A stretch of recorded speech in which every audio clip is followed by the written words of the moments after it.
हर जीव जंत कलावान है, सब नूं बख्शी दाते कला नरोई। पंछी सोहणे गीत सुनावण, कूके कोयल कर अरजोई। कला उसारे महल मुनारे, विच हर तकनीक दे कला परोई। पर खुद विचों जो खुदा जना दे, आत्म उत्तम कला है सोई। आत्म उत्तम कला है सोई। तू सत अखंड जोत चैनल वेख रहे ਸਾਰੇ ਹੀ ਸਰੋਤਿਆਂ ਨੂੰ ਸਤਿ ਸ੍ਰੀ ਅਕਾਲ। ਪ੍ਰੋਗਰਾਮ ਸੁਗੜ ਵਿਚਾਰ ਵਿੱਚ ਮੇਰੇ ਅੱਜ ਦਾ ਬੋਲਣ ਦਾ ਪਹਿਲੂ ਹੈ ਅਨੋਖੀ ਕਲਾ। ਅਸੀਂ ਸੰਸਾਰੀ ਤਲ ਤੇ 2-4 ਕੰਮ ਕਰਨ ਵਿੱਚ ਮਾਹਰ ਹੋਈਏ ਤੇ ਸਮਝ ਲੈਂਦੇ ਹਾਂ ਕਿ ਮੇਰੇ ਜਿਹਾ ਕੋਈ ਨਹੀਂ, ਮੈਂ ਨਿਪੁੰਨ ਹਾਂ। ਇਸੇ ਤਰ੍ਹਾਂ ਇੱਕ ਨੌਜਵਾਨ ਪ੍ਰਸਿੱਧੀ ਪਾਉਣ ਦੀ ਚਾਹਤ ਵਿੱਚ ਸੀ। ਪ੍ਰਸਿੱਧੀ ਪਾਉਣ ਲਈ ਨਵੀਆਂ ਕਲਾ ਸਿੱਖਦਾ ਸੀ। ਵਿਭਿੰਨ ਕਲਾਵਾਂ ਸਿੱਖਣ ਲਈ ਉਹ ਵੱਖਰੇ ਦੇਸ਼ਾਂ ਦੀ ਯਾਤਰਾ ਵੀ ਕਰਦਾ। ਇੱਕ ਵਿਅਕਤੀ ਨੂੰ ਉਸਨੇ ਬਾਣ ਬਣਾਉਂਦਿਆਂ ਵੇਖਿਆ ਤਾਂ ਬਾਣ ਬਣਾਉਣ ਦੀ ਕਲਾ ਸਿੱਖ ਲਈ। ਕਿਸੇ ਨੂੰ ਮੂਰਤੀ ਬਣਾਉਂਦਿਆਂ ਵੇਖਿਆ ਤਾਂ ਉਸਨੇ ਮੂਰਤੀ ਬਣਾਉਣੀ ਸਿੱਖ ਲਈ। ਉਹ ਲਗਭਗ 15-20 ਦੇਸ਼ਾਂ ਵਿੱਚ ਗਿਆ ਤੇ ਉੱਥੋਂ ਕੁਝ ਨਾ ਕੁਝ ਸਿੱਖ ਕੇ ਹੀ ਆਇਆ। ਇਸ ਵਾਰ ਜਦੋਂ ਆਪਣੇ ਦੇਸ਼ ਪਰਤਿਆ ਤਾਂ ਉਹ ਨੌਜਵਾਨ ਹੰਕਾਰ ਨਾਲ ਭਰਿਆ ਪਿਆ ਸੀ। ਆਪਣੇ ਹੰਕਾਰ ਵਿੱਚ ਬਾਕੀਆਂ ਦਾ ਮਜ਼ਾਕ ਉਡਾਉਂਦੇ ਹੋਏ ਉਹ ਅਕਸਰ ਕਹਿੰਦਾ ਕਿ ਇਸ ਧਰਤੀ ਤੇ ਮੇਰੇ ਜਿਹਾ ਕੋਈ ਨਹੀਂ ਜੋ ਇੰਨੀਆਂ ਕਲਾ ਜਾਣਦਾ ਹੋਵੇ। ਮੇਰੇ ਜਿਹਾ ਇਸ ਦੁਨੀਆ ਤੇ ਕਿਤੇ ਵੀ ਨਹੀਂ ਮਿਲੇਗਾ। ਹੁਣ ਜਿਸ ਸ਼ਹਿਰ ਵਿੱਚ ਉਹ ਨੌਜਵਾਨ ਰਹਿੰਦਾ ਸੀ, ਉਸੇ ਸ਼ਹਿਰ ਵਿੱਚ ਇੱਕ ਦਿਨ ਮਹਾਤਮਾ ਬੁੱਧ ਵੀ ਯਾਤਰਾ ਕਰਦੇ ਹੋਏ ਆਏ। ਜਦੋਂ ਮਹਾਤਮਾ ਬੁੱਧ ਨੂੰ ਉਸ ਬਾਰੇ ਪਤਾ ਲੱਗਾ ਤਾਂ ਉਹ ਉਸ ਨੌਜਵਾਨ ਦਾ ਹੰਕਾਰ ਤੋੜਨ ਲਈ ਇੱਕ ਬਜ਼ੁਰਗ ਦਾ ਰੂਪ ਧਾਰਨ ਕਰਕੇ ਉਸ ਕੋਲ ਗਏ। ਮਹਾਤਮਾ ਬੁੱਧ ਉਸ ਨੂੰ ਆ ਕੇ ਕਹਿਣ ਲੱਗੇ, ਮੈਂ ਸੁਣਿਆ ਹੈ ਕਿ ਤੁਸੀਂ ਬਹੁਤ ਸਾਰੀਆਂ ਕਲਾਵਾਂ ਜਾਣਦੇ ਹੋ, ਜਿਸ ਕਰਕੇ ਮੈਂ ਵੀ ਤੁਹਾਡੇ ਕੋਲ ਆਇਆ ਹਾਂ ਇੱਕ ਕਲਾ ਸਿੱਖਣ ਲਈ। ਉਸ ਨੌਜਵਾਨ ਨੇ ਆਪਣੀ ਹੰਕਾਰੀ ਬਿਰਤੀ ਤਹਿਤ ਉੱਤਰ ਦਿੱਤਾ, ਦੱਸੋ ਤੁਸੀਂ ਕਿਹੜੀ ਕਲਾ ਸਿੱਖਣਾ ਚਾਹੁੰਦੇ ਹੋ? ਮੈਂ ਬਹੁਤ ਸਾਰੀਆਂ ਕਲਾਵਾਂ ਜਾਣਦਾ ਹਾਂ। ਮਹਾਤਮਾ ਬੁੱਧ ਨੇ ਕਿਹਾ, ਮੈਂ ਖੁਦ ਨੂੰ ਜਾਣਨ ਦੀ ਕਲਾ ਸਿੱਖਣਾ ਚਾਹੁੰਦਾ ਹਾਂ। ਉਹ ਨੌਜਵਾਨ ਸੋਚੀ ਪੈ ਗਿਆ ਤੇ ਕਹਿਣ ਲੱਗਾ, ਇਹ ਕਿਹੜੀ ਕਲਾ ਹੈ? ਮੈਂ ਇੰਨੇ ਦੇਸ਼ ਘੁੰਮੇ ਨੇ ਪਰ ਇਸ ਬਾਰੇ ਤਾਂ ਮੈਂ ਕਦੀ ਸੁਣਿਆ ਹੀ ਨਹੀਂ। ਇਸ ਤਰ੍ਹਾਂ ਦੀ ਕੋਈ ਕਲਾ ਨਹੀਂ ਹੁੰਦੀ। ਫਿਰ ਮਹਾਤਮਾ ਬੁੱਧ ਨੇ ਆਪਣਾ ਬਜ਼ੁਰਗੀ ਦਾ ਭੇਸ ਹਟਾ ਦਿੱਤਾ ਤੇ ਉਸ ਨੌਜਵਾਨ ਦੇ ਸਾਹਮਣੇ ਹੋਏ। ਉਹ ਨੌਜਵਾਨ ਮਹਾਤਮਾ ਬੁੱਧ ਨੂੰ ਪਹਿਚਾਣ ਗਿਆ ਤੇ ਕਹਿਣ ਲੱਗਾ, ਇਹ ਖੁਦ ਨੂੰ ਜਾਣਨ ਦੀ ਕਲਾ ਕੀ ਹੈ? ਤੁਸੀਂ ਮੈਨੂੰ ਇਸ ਖੁਦ ਨੂੰ ਜਾਣਨ ਦੀ ਕਲਾ ਬਾਰੇ ਦੱਸੋ।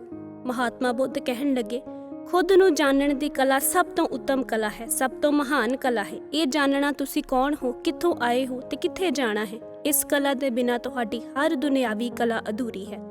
ਜਿਵੇਂ ਤੁਸੀਂ ਬਾਣ ਬਣਾ ਲੈਂਦੇ ਹੋ, ਨਕਾਸ਼ੀ ਕਰ ਲੈਂਦੇ ਹੋ, ਘਰ ਬਣਾ ਲੈਂਦੇ ਹੋ, ਹਰ ਤਰ੍ਹਾਂ ਦੇ ਕੰਮ ਕਰਨੇ ਜਾਣ ਗਏ ਹੋ, ਇਹ ਤੇ ਇੱਕ ਮਾਤਰ ਬਾਹਰੀ ਕੰਮ ਕਰਨ ਦੀ ਕਲਾ ਹੈ। ਇਹ ਕੰਮ ਤੇ ਹਰ ਕੋਈ ਸਿੱਖ ਸਕਦਾ ਹੈ, ਪਰ ਇਸ ਜੀਵਨ ਵਿੱਚ ਮਹਾਨ ਕਲਾਕਾਰ ਉਹ ਹੈ ਜੋ ਆਪਣੇ ਆਪ ਨੂੰ ਯਾਨੀ ਖੁਦ ਨੂੰ ਜਾਣ ਲੈਂਦਾ ਹੈ ਤੇ ਖੁਦ ਨੂੰ ਜਾਣ ਕੇ ਆਪਣੇ ਮਨ ਦੀਆਂ ਗਤੀਵਿਧੀਆਂ ਨੂੰ ਕੰਟਰੋਲ ਕਰ ਲੈਂਦਾ ਹੈ, ਯਾਨੀ ਸਰੀਰ ਤੇ ਮਨ ਨੂੰ ਨਿਯੰਤਰਣ ਕਰਨਾ ਸਿੱਖ ਲੈਂਦਾ ਹੈ। ਇਸ ਤੋਂ ਵੀ ਉੱਪਰ ਖੁਦ ਨੂੰ ਜਾਣਨ ਦੀ ਕਲਾ ਤਹਿਤ ਜੀਵ ਆਪਣਾ ਆਤਮਿਕ ਸਰੂਪ ਪਛਾਣ ਲੈਂਦਾ ਹੈ ਜੋ ਇਸ ਦਾ ਅਸਲ ਸਰੂਪ ਹੈ। ਫਿਰ ਮਹਾਤਮਾ ਬੁੱਧ ਨੇ ਕਿਹਾ, ਹੁਣ ਤੁਸੀਂ ਦੱਸੋ, ਬਾਹਰੀ ਕੰਮ ਕਰਨ ਦੀ ਕਲਾ ਜ਼ਿਆਦਾ ਮਹਾਨ ਹੈ ਜਾਂ ਆਪਣੇ ਸਰੀਰ ਅਤੇ ਮਨ ਨੂੰ ਨਿਯੰਤਰਣ ਕਰਨ ਦੀ ਕਲਾ ਜ਼ਿਆਦਾ ਮਹਾਨ ਹੈ?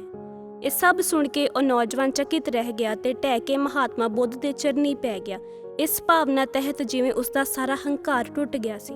ਸੋ ਇਹ ਕਹਾਣੀ ਸਾਨੂੰ ਬੜੀ ਹੀ ਮਹੱਤਵਪੂਰਨ ਸਿੱਖਿਆ ਦੇ ਰਹੀ ਹੈ ਕਿ ਚਾਹੇ ਅਸੀਂ ਜੀਵ ਬਾਹਰੀ ਤਲ ਤੇ ਕੰਮ ਕਰਨ ਦੀਆਂ ਅਨੇਕਾਂ ਕਲਾ ਸਿੱਖ ਲਈਏ ਤੇ ਉਹਨਾਂ ਵਿੱਚ ਨਿਪੁੰਨ ਵੀ ਹੋ ਜਾਈਏ, ਪਰ ਜਦ ਤੱਕ ਖੁਦ ਨੂੰ ਜਾਣਨ ਦੀ ਕਲਾ ਤਹਿਤ ਅਸੀਂ ਖੁਦ ਨੂੰ ਨਹੀਂ ਜਾਣਦੇ, ਅਸੀਂ ਆਪਦੇ ਆਪ ਨੂੰ ਮਹਾਨ ਕਲਾਕਾਰਾਂ ਦੀ ਸ਼੍ਰੇਣੀ ਵਿੱਚ ਨਹੀਂ ਰੱਖ ਸਕਦੇ। ਕਿਉਂਕਿ ਖੁਦ ਨੂੰ ਜਾਣਨ ਦੀ ਕਲਾ ਹੀ ਇੱਕ ਅਜਿਹੀ ਕਲਾ ਹੈ ਜੋ ਇਨਸਾਨ ਨੂੰ ਭੀਤਰ ਵੱਲ ਮੋੜਦੀ ਹੈ, ਅਧਿਆਤਮਕ ਮਾਰਗ ਵੱਲ ਖੜਦੀ ਹੈ, ਪਿਤਾ ਪਰਮਾਤਮਾ ਤੱਕ ਪਹੁੰਚ ਬਣਾਉਂਦੀ ਹੈ। ਖੁਦ ਨੂੰ ਜਾਣਨ ਦੀ ਕਲਾ ਤਹਿਤ ਜੀਵ ਸਰੀਰ ਤੋਂ ਅੱਗੇ ਆਪਣੇ ਮਨ ਨੂੰ ਸਮਝਦਾ ਹੈ ਕਿ ਮਨ ਕੀ ਹੈ, ਕਿਹੜੇ ਖਿਆਲਾਂ, ਵਿਚਾਰਾਂ, ਬਿਰਤੀਆਂ ਦਾ ਖੇਲ ਮਨ ਅੰਦਰ ਚੱਲਦਾ ਹੈ ਤੇ ਇਹਨਾਂ ਬਿਰਤੀਆਂ ਨੂੰ ਪਹਿਚਾਣ, ਇਹਨਾਂ ਬਿਰਤੀਆਂ ਤੋਂ ਛੁਟਕਾਰਾ ਪਾ ਲੈਂਦਾ ਹੈ। ਜੀਵਨ ਖੇਲ ਨੂੰ ਨਿਯੰਤਰਣ ਕਰਨਾ ਸਿੱਖ ਲੈਂਦਾ ਹੈ।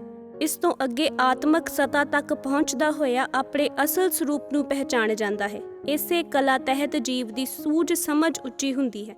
ਇਸੇ ਕਲਾ ਤਹਿਤ ਜੀਵ ਪਰਮਾਤਮਾ ਤੱਕ ਪਹੁੰਚ ਕਰਦਾ ਹੈ। ਖੁਦ ਨੂੰ ਜਾਣ ਹੀ ਖੁਦਾ ਤੱਕ ਪਹੁੰਚਦਾ ਹੈ। ਸੋ ਸਾਨੂੰ ਬਾਹਰੀ ਕਲਾਵਾਂ ਦੇ ਨਾਲ ਉਸ ਖਾਸ ਮਹਾਨ ਕਲਾ ਨੂੰ ਸਿੱਖਣ ਵੱਲ ਵੀ ਧਿਆਨ ਦੇਣਾ ਚਾਹੀਦਾ ਹੈ, ਕਿਉਂਕਿ ਬਾਹਰੀ ਤਲ ਦੀਆਂ ਕਲਾ ਤਾਂ ਸਿਰਫ ਸਰੀਰ ਤੱਕ ਹੀ ਸੀਮਿਤ ਨੇ ਤੇ ਸਰੀਰ ਛੁੱਟਣ ਨਾਲ ਹੀ ਛੁੱਟ ਜਾਂਦੀਆਂ ਨੇ, ਪਰ ਖੁਦ ਨੂੰ ਭੀਤਰ ਤੋਂ ਜਾਣਨ ਦੀ ਕਲਾ ਜੀਵ ਨੂੰ ਆਤਮਿਕ ਸਤਾ ਤੱਕ ਲੈ ਜਾਂਦੀ ਹੈ। ਤੇ ਜਿਵੇਂ ਬਾਹਰੀ ਕਲਾ ਦੀ ਅਸੀਂ ਸਿਖਲਾਈ ਲੈਂਦੇ ਹਾਂ, ਇਸੇ ਹੀ ਤਰ੍ਹਾਂ ਇਸ ਅੰਦਰੂਨੀ ਕਲਾ ਨੂੰ ਸਿੱਖਣ ਲਈ ਸਾਨੂੰ ਸਾਹਿਬ ਸਤਿ ਸ੍ਰੀ ਅਕਾਲ ਪੁਰਖ ਪਿਤਾ ਜੀ ਦੀ ਸ਼ਰਨ ਵਿੱਚ ਆਉਣਾ ਪਏਗਾ, ਜੋ ਕੁੱਲ ਕਲਾ ਦਾ ਮਾਲਕ ਹੈ, ਜੋ ਸਰਬ ਕਲਾ ਸਮਰੱਥ ਹੈ, ਜਿਸ ਬਾਰੇ ਗੁਰੂ ਗੁਰਬਾਣੀ ਫਰਮਾਨ ਹੈ, ਜਿਹੇ ਸਰਬ ਕਲਾ ਆਪੇ ਪਰਬੀਨ। ਇੱਕ ਹੋਰ ਬੜਾ ਸੁੰਦਰ ਫੁਰਮਾਨ ਹੈ, ਸਰਬ ਕਲਾ ਪੂਰਨ ਪ੍ਰਭ ਸੋਏ। ਸੋ ਇਸ ਭੀਤਰ ਦੀ ਕਲਾ ਜੋ ਖੁਦ ਨੂੰ ਜਾਣਨ ਦੀ ਹੈ, ਉਸ ਦੇ ਲਈ ਅਸੀਂ ਸਾਹਿਬ ਸਤਿ ਸ੍ਰੀ ਅਕਾਲ ਪੁਰਖ ਪਿਤਾ ਜੀ ਦੇ ਅੱਗੇ ਫਰਿਆਦੀ ਹੋਈਏ, ਜਿਨ੍ਹਾਂ ਦੀ ਕਿਰਪਾ ਦੁਆਰਾ ਅਸੀਂ ਬਾਹਰੀ ਤਲ ਤੋਂ ਆਪਣੀਆਂ ਪੈੜਾਂ ਅੰਦਰ ਵੱਲ ਨੂੰ ਮੋੜ ਖੁਦ ਦੇ ਨੇੜੇ ਹੋਈਏ, ਖੁਦ ਦੇ ਅੰਦਰ ਵੜੀਏ ਤੇ ਖੁਦ ਨੂੰ ਜਾਣ ਉਸ ਪਰਮ ਪਿਤਾ ਪਰਮਾਤਮਾ ਦੇ ਦਰ ਘਰ ਵੱਲ, ਨਿੱਜ ਘਰ ਵੱਲ ਤੁਰੀਏ, ਜੋ ਸਾਡੇ ਮਨੁੱਖੀ ਜੀਵਨ ਦਾ ਅਸਲ ਮਨੋਰਥ ਹੈ। ਸਤਿ ਸ੍ਰੀ ਅਕਾਲ।